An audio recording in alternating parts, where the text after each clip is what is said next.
Bibel, mein persönliches Lieblingsbuch.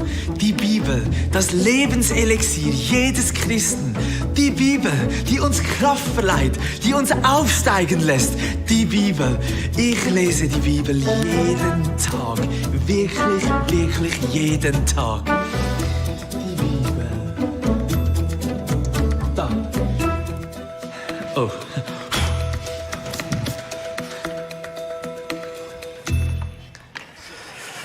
So, wow, Applaus. Lass uns Thomas Applaus geben. Vielen Dank, Thomas. So, ich möchte über euch heute sprechen. Warum ist die Bibel noch immer relevant und hat auch einen Einfluss auf mein Leben? Es ist das meistverkaufteste Buch auf dieser Welt.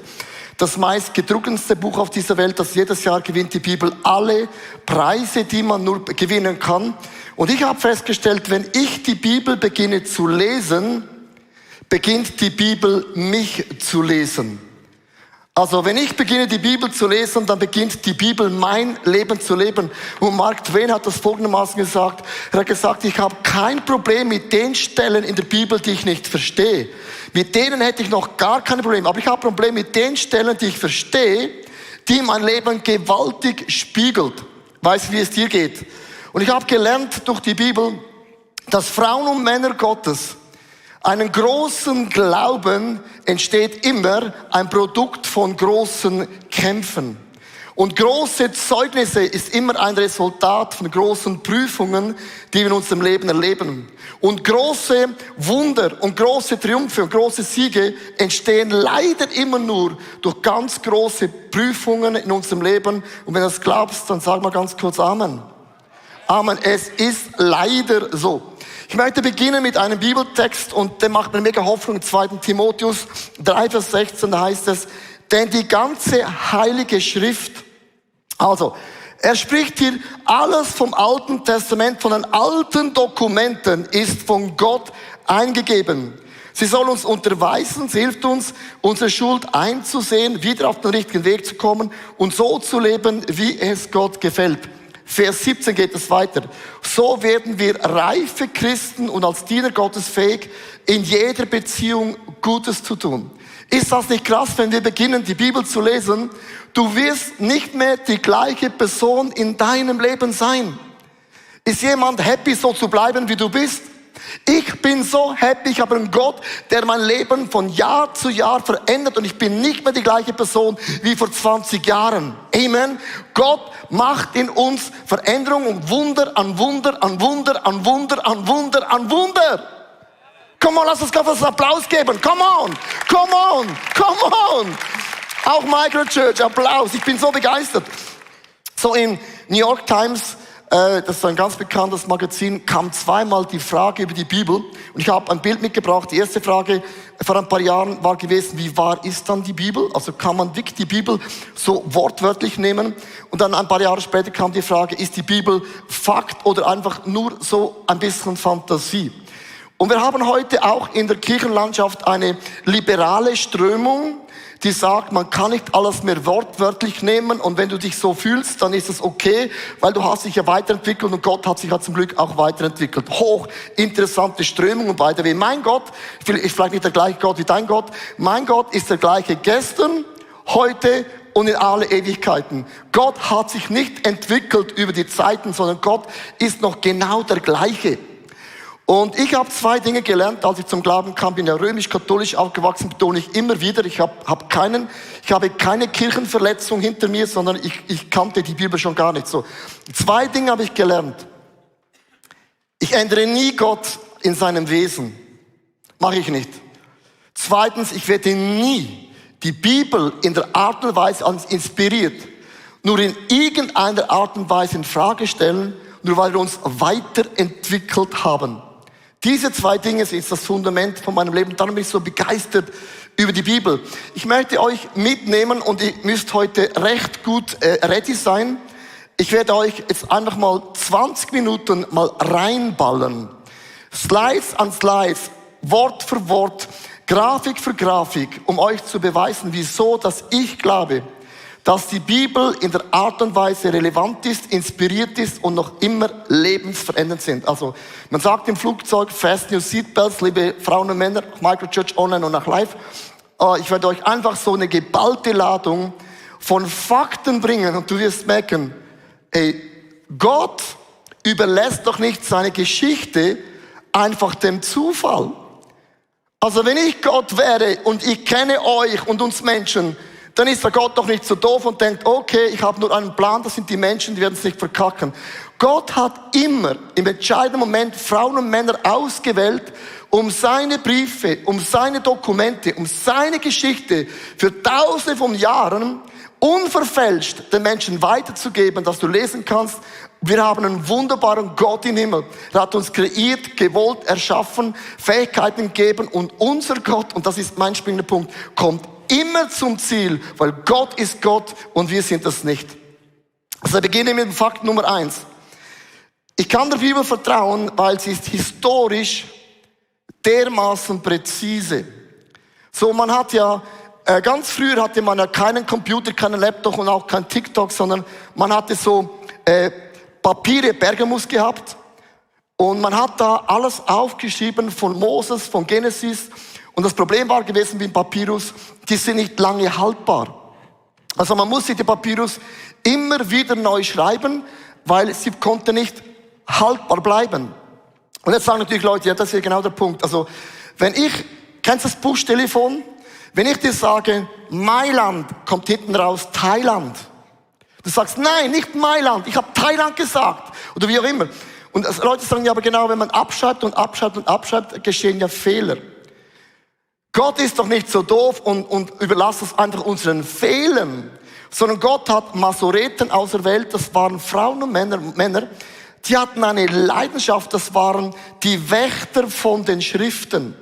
Die haben ein System entwickelt und man sieht das hier im Bild wunderbar, ein System, wo sie ganz genau schauen konnten, wie viele Zahlen sind da, wie viele Buchstaben sind da, wie beim Computer sagt er auch 2300 Wörter. Und es war nur ein Wort zu viel auf dem Papyrus, hat man das weggeworfen. Und man sieht hier, ich habe das eingezeichnet, so wie ein L, das heißt hebräisch Lamed. Und das heißt, sie hatten ein System, sie haben aufgeschrieben, Achtung, Kopierer und der das wieder schreibt. Dieses Wort kommt in der Schrift nur ein einziges Mal hervor. Und ich möchte dir sagen, du darfst dieses Wort um keinen Preis, auch nicht in 100 Jahren, anders schreiben und anders definieren. Das war der Auftrag der Masoreten. Die haben geschaut, dass alles akribisch, wortwörtlich sich nicht verändert. So hat Gott Menschen eingesetzt für das. Und der größte Beweis war gewesen, im Jahr 1947 hat ein 17-Jähriger, und es ist auch ein bisschen der Humor von Gott, ein Moslem, ein Beduine, das ist ganz der lustige Humor von Gott, fand in den Höhlen von Qumran Dokumente aus dem Alten Testament. Und das war der größte historische Beweis, den es jemals gegeben hat, dass das, was vor tausenden von Jahren abgeschrieben worden ist und was man gefunden hat man gemerkt, das hat sich praktisch fast nichts verändert. Er hat Zehntausende, nicht 3, 4, Zehntausende von Dokumenten gefunden aus dem Alten Testament. Zehntausende in 11 verschiedenen Höhlen. Und die Bibelforscher waren alle verblüfft, weil man konnte lesen von Jesaja, von Mose, was auch immer. Und man hat festgestellt, die Abweichung waren ungefähr 2% Maximum gewesen von den Schriften von ganz, ganz früher. Und ich möchte dir heute sagen, wenn du Gott wärst, würdest du alles unternehmen, dass die Geschichte Gottes mit allen Nuancen von Generation zu Generation wunderbar weitergeht. Psalm 33, Vers 4 sagt die Bibel, denn das Wort des Herrn ist wahrhaftig und was er zugesagt hat, das hält er gewiss, weil Gott steht zu seinen Schriften, Gott steht zu seinem Charakter und auch zu seiner Geschichte. Ich finde es mega krass. Wieso hat man das vor erst ein paar Jahren rausgefunden? Weil Gott noch gedacht hat, ja, die werden mega intellektuell plötzlich schlau. Die haben sich auch mega weiterentwickelt, die Menschen. Wir haben sie ja mega entwickelt, oder in allen, Moral und alles weiterentwickelt. Und Gott hat gewollt, diese Generation braucht mehr Beweise als Generationen vor ihnen. Das ist so meine These, die vermutlich ungefähr auch stimmen könnte. Das war ein cooler Satz, oder? Die Theologen glauben immer, dass ich sage, alle anderen sind falsch. So, Der zweite Beweis, ich vertraue der Bibel, weil sie ist wissenschaftlich präzise. Und du musst wissen, die Bibel ist kein wissenschaftliches Buch. Die Bibel hat auch keine wissenschaftliche Sprache. Das ist mir mega wichtig, das möchte ich dem nicht sagen. Aber der Mann J. Kepler hat etwas Interessantes gesagt über Wissenschaft. Er hat gesagt, die Wissenschaft denkt nur über Gottes Gedanken nach. Die Wissenschaft kann nicht neue Dinge erfinden, sondern sie entdecken nur das, was Gott vor tausenden von Jahren schon etabliert hat. Und die Einzigen, die überrascht sind, sind, wenn Menschen Gott sagt, sorry, es war ich. Schön, dass ihr auch überrascht seid. Und es gibt so, ich habe nur 4 Beweise rausgeholt. Es gibt Dutzende von Beweisen. Und ich habe 4 Beweise rausgeholt, wo Menschen für tausende von Jahren wissenschaftlich geglaubt hat. Es gibt keine Bücher, die nach 5 Jahren überholt sind als wissenschaftliche Bücher. Wenn jemand sagt, das ist wissenschaftlich bewiesen, dann wartest du 5 Jahre und das Buch ist old. Also nicht, dass sie doof sind, sondern man deckt ganz neue Dinge. 4 Dinge und ich bin mega begeistert, weil Gott sagt Dinge voraus, die konnte niemand wissen, es gab kein Training, weil die 613 Gebote im Alten Testament waren nicht Gebote, es waren Life-Coaching. Und Gott wusste, ich bin der beste Life-Coach. So seid ihr ready. So, der erste Punkt, man glaubte vor tausenden von Jahren, es gibt immer noch Menschen, die es glauben, die Erde ist eine Scheibe. Liebe Frauen und Männer, da kam Kolumbus im Jahr 1400, ging er raus mit dem Boot, er wollte nach Indien auf dem Seeweg, landete in Amerika. Und Kolumbus kommt zurück und sagt, liebe Frauen und Männer, wir haben ein Problem. Die Erde ist keine Scheibe. Sie ist gewölbt und sie ist rund, sie ist eine Kugel. Und alle haben gesagt, wieso weiß das? Er hat gesagt, ich bin mit meinem Boot am falschen Ort angekommen. Sie ist nicht flach. Und ich finde es interessant in Jesaja 40, Vers 22. 2600 Jahre bevor Kolumbus das entdeckte, sagt Jesaja, er thront über dem Kreis der Erde. Die Erde ist ein Kreis. Woher konnte das Jesaja wissen? Gott hat es ihm gesagt und auch inspiriert. Dann glaubten für tausende von Jahren die Leute, die Erde ist geschützt. Also wenn die Erde rund ist und sie hangt irgendwo um Luft, das geht doch gar nicht. So die Ägypter haben gesagt, 5 Säulen halten die Erde. Und Moses wurde unterwiesen in der Lehre der Ägypter.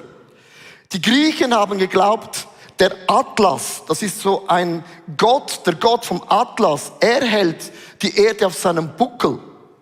Die Hindus glauben, ein Elefant am Rücken hält die Erde. Und wenn der Elefant geht, dann schüttelt es und es gibt ein Erdbeben. Und der Elefant steht auf einer Monster-Schildkröte und die Schildkröte steht auf einer Schlange im Meer. Das haben Leute für tausende von Jahren geglaubt. Und hochinteressant in Hiob 26, Vers 7.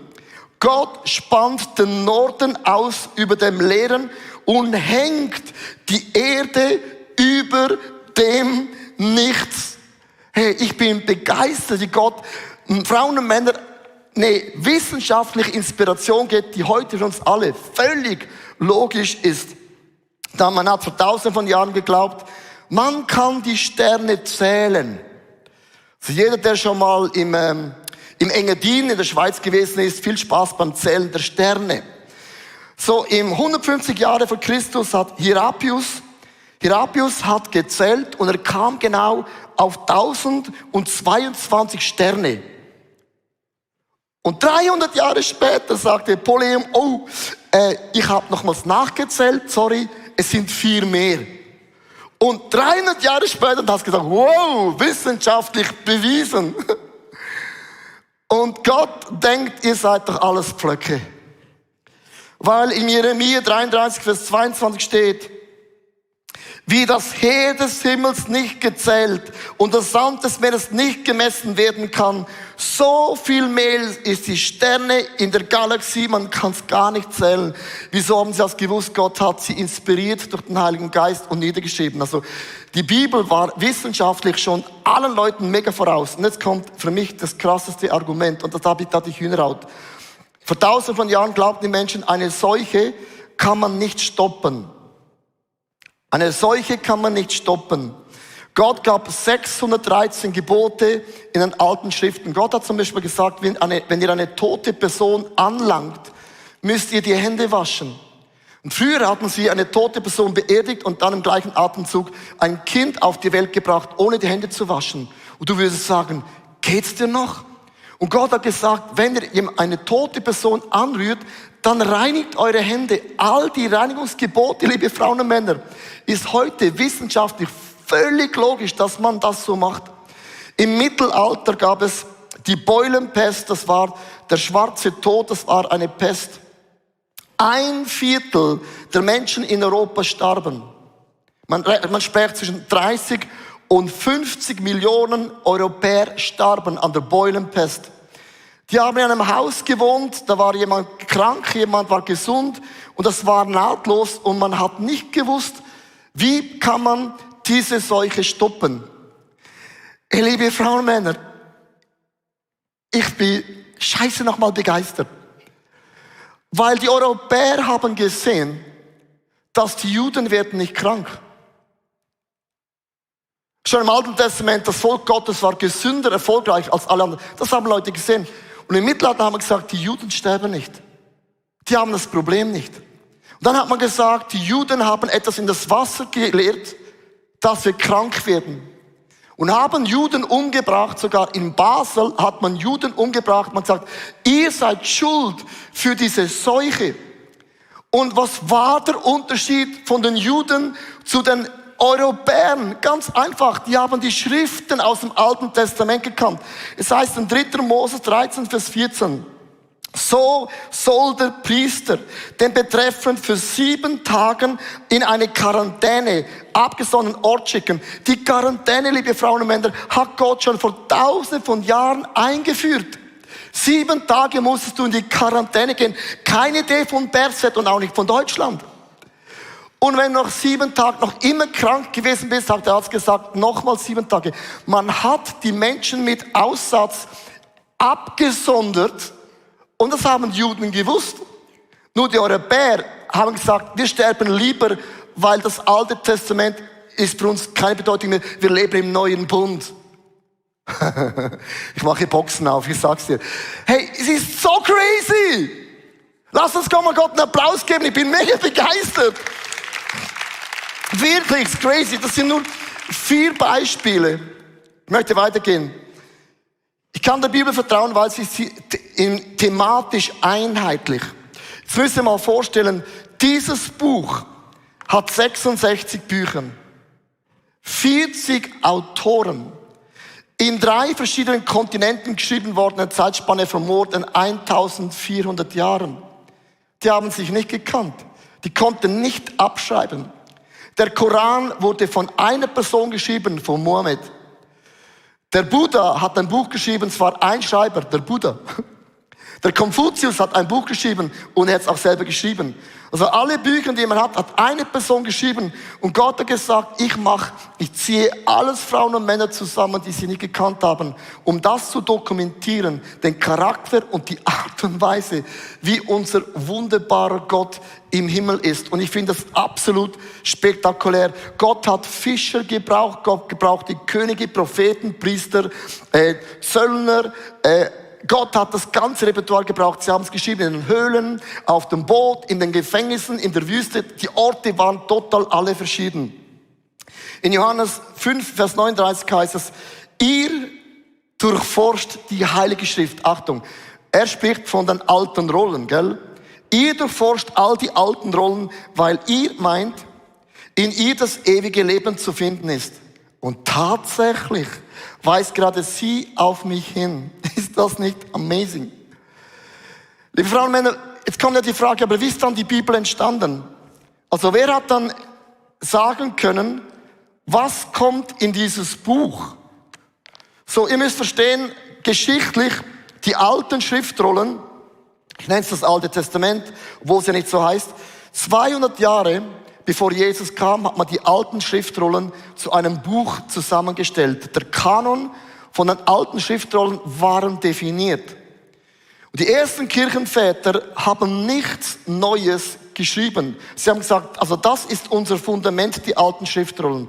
Also alles, was Markus, Lukas, Matthäus und Johannes sagt und alles, was unser Freund, der Paulus sagt. Paulus schrieb an die Korinther, wenn ich komme, dann ist es Winter. Also alle diese Briefe von Paulus und alle diese neuen Dokumente, all das muss mit dem sich übereinstimmen. Und Kirchenväter, aufgrund von Alexander der Großen, haben sich Zeit genommen, um nur zu sortieren. Die ersten Kirchenväter haben nichts Neues geschrieben. Der Kanon ist nichts Neues. Und es gab 4 Kriterien, welches von den neuen Büchern gehört in diese Bibel. Und es gab 4 Kriterien. Erstens, du musst ein Apostel oder ein Prophet sein. Darum sagte der Paulus, ich bin der Kleinste von den Aposteln. Also Paulus hat nicht gesagt, hey, nennt mich Paulus. Er hat gesagt, nein, ich bin ein Apostel. Paulus wurde als ein Apostel auch beim Namen genannt, sonst hätte er keine Berechtigung gehabt, dass seine Briefe da reinkommen. Zweitens, man musste dich kennen. Also hat man dich nicht gekannt. Die Glaubwürdigkeit von der Person war much entscheidend. Zum Beispiel, es gab einen, ein Zauberer, der ist auch Jesus nachgefolgt, hat auch einen Brief geschrieben. Und bei ihm hat man gemerkt, niemand kennt ihn und ist kein Prophet und man hat das ausgeschlossen. Und dann war das much Entscheidende, es musste mit dem Alten Testament übereinstimmen. Es muss alles verlinkt sein mit dem Alten Testament. Weil es gibt 67.000 Links zum Alten Testament und ich habe ein Bild mitgebracht, dass ihr seht ein bisschen, diese Link mussten da sein von den neuen Rollen und auch von Paulus. Und ohne diese Link in die alten Schriften kam kein einziges Buch oder Dokument in das Neue Testament. Auch Offenbarung ist Hesekiel und Daniel verbunden. Und so haben die Kirchenväter gesagt, das ganze Neue Testament, der ganze neue Bund, wo wir Christen sagen, das Alte ist alles vorbei. Das Neue wurde mit dem Alten gematcht und das waren die Kriterien, dass etwas in dieses Buch hineingekommen ist. Liebe Frauen und Männer, ich möchte euch heute sagen, wenn du eine Geschichte hast, du bist der Retter dieser Welt, überlässt du solche Dinge nicht dem Zufall, sondern Gott greift immer ein, im matchentscheidenden Punkt, um seine Geschichte für dich und mich weiterzuschreiben. Das finde ich absolut stark. So, ich habe noch 2 andere Punkte, ihr merkt, ich bin so geladen. Ich kann der Bibel vertrauen, weil sie hat alle Angriffe überlebt. Hey, dieser Punkt ist ein Statement. Jeder Angriff, den man gemacht hat auf die Bibel, auf die Dokumente, alles hat sich immer überlebt. Ich möchte euch ich liebe den Humor von Gott. Ich liebe den Humor von Gott. Gott ist lustiger als die meisten Menschen. Voltaire, ein einflussreicher Philosoph und ein Aufklärer im Jahr 1694 bis 1778, er hat Folgendes gesagt, der Voltaire. In 100 Jahren wird es auf der ganzen Welt keine Bibel mehr geben. Zero aus, die Show ist over. Die letzte Ausgabe wird man dann in irgendeinem Trödlerladen herumliegen. Und das hat er hat ein Haus und eine Druckpresse und hat dieses Zitat gedruckt und den Menschen verteilt. Also er hat das in seiner Druckerei gedruckt und das den Leuten verteilt. 50 Jahre nach seinem Tod hat die Genfer Bibelübersetzung sein Haus gekauft und seine Druckerei und fing in seinem Hause an, die Bibel zu drucken.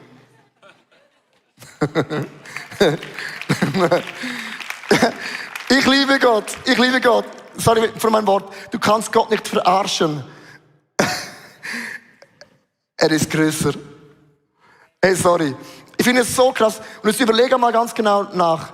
Niemand stirbt für Dokumente. Es gab Tausende von Christen, die sind gestorben für diese Dokumente.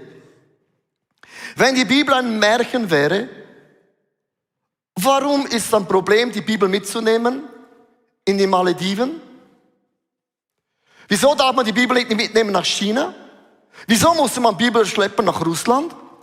Weil die Leute haben ganz genau gewusst, wenn Menschen anfangen zu lesen von diesem Gott der Liebe, der Gnade, der Barmherzigkeit, das ist ein anderer Gott, den wir haben, kein Gott der Gewalt, kein Gott vom Mord, haben gewusst, wenn die das lesen, werden sie nicht mehr die gleichen Menschen sein. Das Wort Gottes, wenn ich es lese, beginnt mein Leben zu lesen und ich bin nicht mehr die gleiche Person.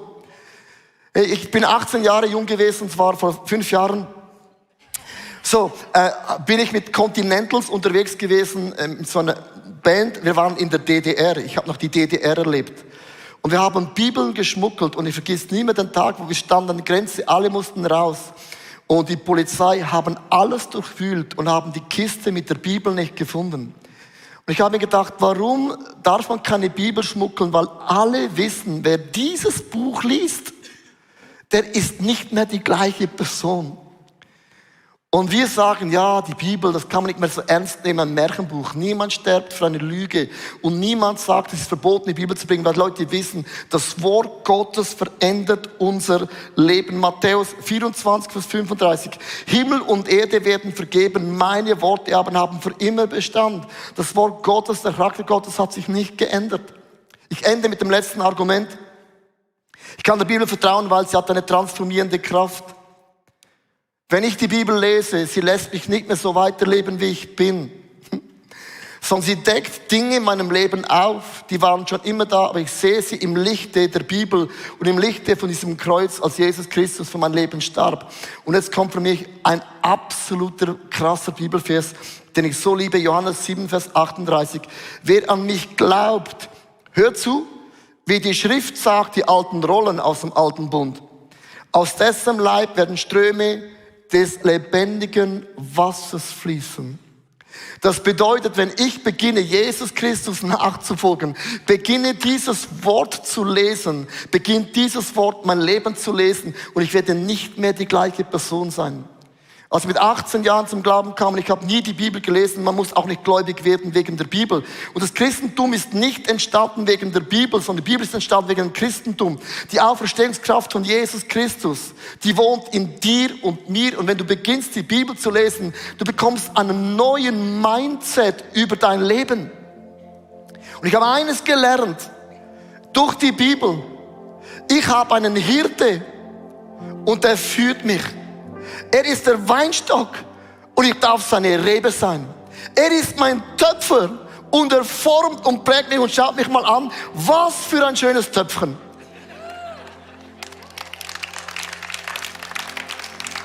Es gibt keinen Menschen auf dieser Welt, der hässlich ist.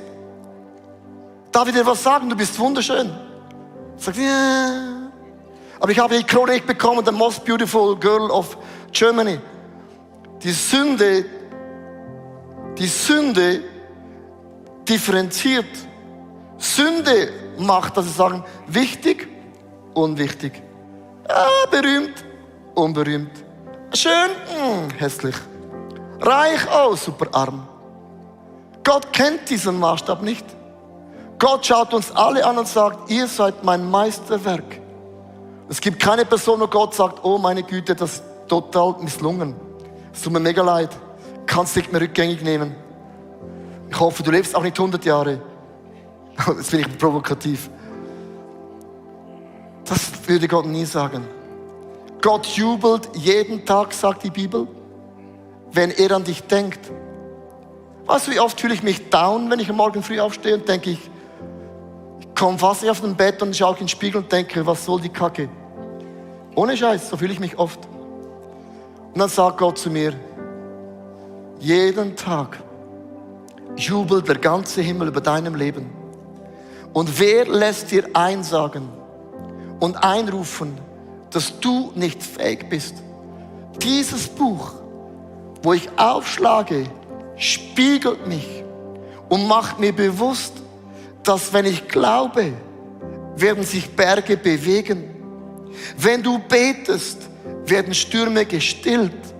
Wenn ich spreche, spricht Gott prophetisch Heilung zu Menschen. Wenn ich meine Hände auf Kranke lege, wird es ihnen besser gehen und nicht schlechter gehen. Und während ich gehe, werde ich das Evangelium verkündigen. Und dann lese ich weiter, du kannst Gott nicht überbieten im Geben. Ich habe durch die Bibel gelernt, ich bin großzügig, weil die Bibel sagt, wer gibt, bekommt. Wer glaubt, ist. Und es hat mein Leben auf den Kopf gestellt und ich sprudle als ein Zeugnis von der Größe, von der Güte, von der Liebe von diesem Gott im Himmel. Darf ich enden mit einem Satz, und das war mega wichtig. Die Bibel hat mir erklärt, es gibt keine Grenzen bei Gott. Die Bibel hat mich gelernt, es gibt keine Grenzen bei Gott. Die Bibel hat mich gelernt, wenn ich mein Leben auf das Reich Gottes baue und nach seiner Gerechtigkeit vertraue, wird Gott für jedes Detail in meinem Leben sorgen. Und Gott sorgt für jedes einzelne Detail in meinem Leben. Er ist aber mein lieber Vater. Das habe ich alles gelernt, liebe Frauen und Männer, weil dieses Buch mir erklärt, diese Güte und Treue von diesem Gott im Himmel. Und ich bin so begeistert, dass ich enden werde mit einer Geschichte. Ich bin so scheiße. Wirkliche. Hey, wirkliche. Bin so, die Serie, vielleicht habe ich sie nur für mich selber gepredigt, dann hat es schon gelohnt. Ich habe so einen Respekt bekommen von dieser Bibel. Ich habe so einen Respekt bekommen über Gottes Geschichte, weil er immer wieder Frauen und Männer einsetzt strategisch. Und wir diskutieren, ja, Paulus, ja, und Gott denkt, ihr könnt sagen, was ihr wollt. Aber da, wo Menschen die Bibel aufschlagen, sagen, Heiliger Geist spricht zu mir. Er spricht zu mir. Und ich möchte enden mit einer Geschichte, die ist theologisch total am Limit. Ich habe die Bibel aufgeschlagen letztes Jahr. Und ich habe darin gelesen. Und während dem Lesen kam mir etwas in den Sinn, dass ich jeden Monat mit meinem Motorrad in einem anderen Land Motorrad fahren soll. Habe ich geschaut, wo steht das drin? Während du die Bibel liest, entsteht eine Offenbarung, dass Gott zu dir spricht, manchmal völlig unabhängig von deiner Situation. Dann habe ich aber für mich gedacht, ja, aber dann habe ich immer ein braunes Gesicht das ganze Jahr. Dann sagen die Leute, warst du immer im Urlaub? So habe ich angefangen, im Januar ging ich nach Lissabon, die sind die Flüge mega billig. Da bin ich jeden Monat, konnte ich in einen anderen Ort fahren. Im März war es warm in Deutschland, eine Woche war warm, wir hatten die Worship-Tour. Und am Montag hat es wieder geregnet. Und dann im Dezember habe ich gedacht, ja jetzt Dezember, dann mache ich das. Dann war es der wärmste Winter ever. Es war nicht wegen euch, nicht wegen dem Klima, sondern wegen mir. Und ich habe das Jahr angeschaut und ich war so geflasht, weil das macht man nicht. Stimmt das? Aber Gott, das macht man nicht. Gott denkt nicht, das darf ein Schweizer. Gott denkt anders. Und ich habe im letzten Jahr etwas erlebt, was ich noch nie gemacht habe, weil ich die Bibel aufgeschlagen habe und bumm, sprach Gott zu mir. Wenn du das Wort Gottes aussprichst, inspiriert vom Heiligen Geist, es spricht zu dir. Es ist wie der Atem Gottes, das sich anatmet. Und ich habe mich entschieden, mein Leben zu bauen auf diesen Gott, der der gleiche ist, gestern, heute, bis in alle Ewigkeit. Weil der Gott spricht von Wundern.